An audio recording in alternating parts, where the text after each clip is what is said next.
everyone, and welcome to the very first official episode of Yappin with Sprout, a podcast I've been recording for years alone on my phone that I finally decided to make real.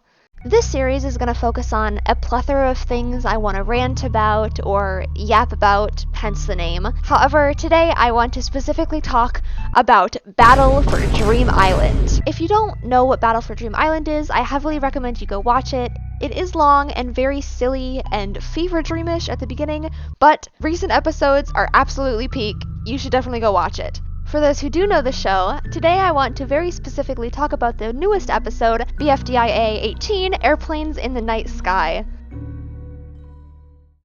In previous recordings that the public will never ever hear, I've talked about how much I loved this episode.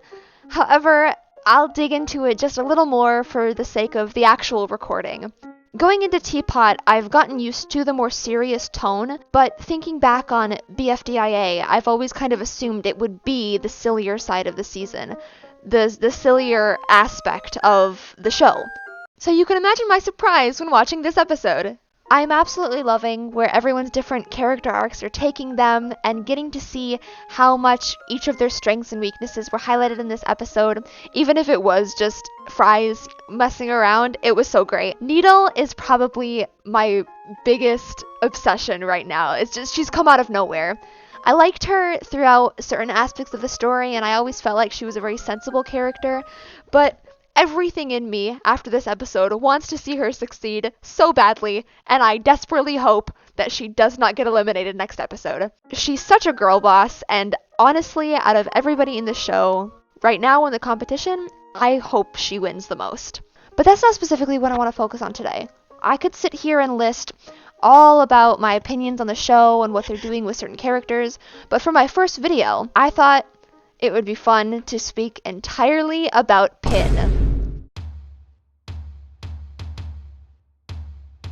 Like I said in my last recording that no one will ever hear, I'm actually really looking forward to seeing where her villain arc goes, and just how she ends up back in a healed relationship with most of the contestants by IDFB. However, today specifically, I want to dig into some of the criticism she's been getting, as well as try to understand why she ended up this way, and how I personally think she'll improve as a person throughout the season.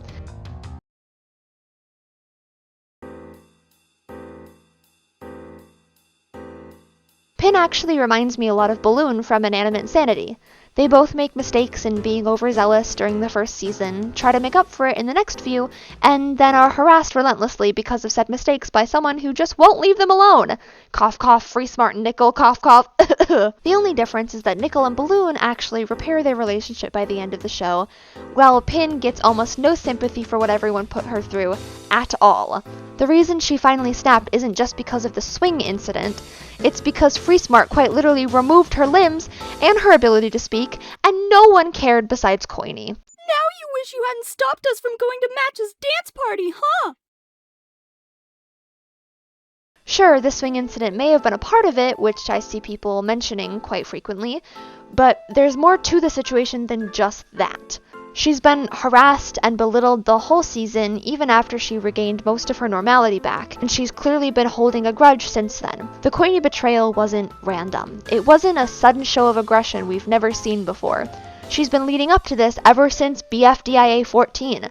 The scene with Book and Ruby, the "you are up for elimination" after making sure they lost the singing challenge. That was the start of her revenge. That's when things started going downhill. The only difference now is that she and Coiny can't work together because of the coin TB used. So they've also become enemies, therefore making Coiny a victim of her revenge as well. I don't think Pin wanted to go out of her way to hurt Coiny. I don't think she hates him. I just think she's gotten so wrapped up in the idea of winning, so focused on the idea that she's completely alone, she's thinking illogically.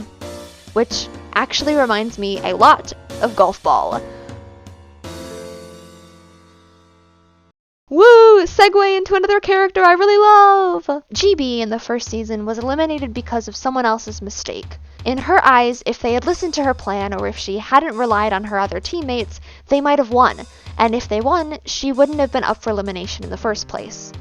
Watching Teapot recently has shown in very obvious conversations that she fears losing in that way again, similar to how Pencil fears the exit. At least I care about my team members. I want to work as a team instead of telling everyone what to do. I do care about the team, but I want us to win. Every season has led to my defeat, and this time I will not let anyone else decide my fate. That's why GB has been solely relying on herself. That's why sometimes she refuses to take any other advice from her team. She feels like she can't risk losing in that way again. And before she improved as a character, she was so blinded by her fear of losing, she forgot what was important. Just like Pin. Pencil, Donut is right. I've been guilty of the same thing, focusing solely on winning, but last challenge showed me how important everything outside of the competition also is. We can't win as a team unless we work as a team. They're all guided by fear, making these mistakes in the first place because of the issues they've gone through, and that fact is exactly what makes their situation so understandable. Now, let me make this clear. I don't think Queenie deserved the betrayal. I don't think he's an awful person. And I really want to say, I wish things were immediately better the next episode. But that's just not true. This is something I think Pin needs, as silly as it sounds. As much as it sucks, the next episode will probably be her last before the voters kick her off. God forbid women have hobbies. I hope they give her a chance to go through with her villain arc and recognize it may be understandable, but that doesn't make it right. It's exactly what Pen went through in Teapot 16. He recognized that even if Pencil had hurt his friends in the past, he didn't want to hurt her back. That's how I hope they handle this going forward. Knowing what happens in BFB and Teapot way in the future gives me a lot more information about where these characters end up, and that makes it easier to see how things get better. But I still think the rest of this season will be rough for Pin and Queenie, especially Pin. In IDFB, they're talking normally. In BFB, they seem kind of awkward but still talk like close friends. And in Teapot, Queenie even allegedly mentions this betrayal scene in a lighthearted tone. And besides, since when did you care if we cheated? You just like to win. Excuse me? Well, it's true, right? And it's so cool. Look, you can't just act like BFDIA didn't happen. Actually, I can, because it sucked. There is proof it gets better. There is proof Pin eventually recognizes what she did was wrong, especially during this scene in BFB 14 with Book.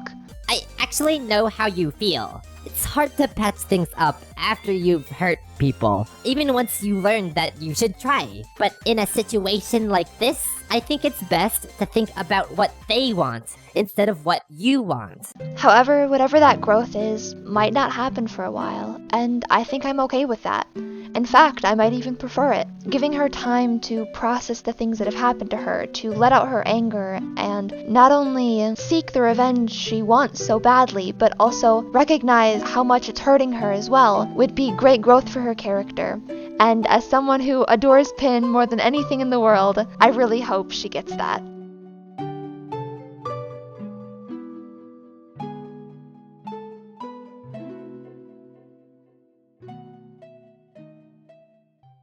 With at least 4 episodes left of this season, and the next episode likely being the merge, if there is one I don't remember, I have hope that things will slowly improve. It might take time and effort, but according to BFB and Teapot, Pin does get better. That fact in itself is enough closure for me to fully enjoy this villain arc. They truly could never make me hate you, Pin. Thank you for coming to the first official episode of Yappin' with Sprout. I hope you all have a great day. Bye bye! Bye bye! Bye!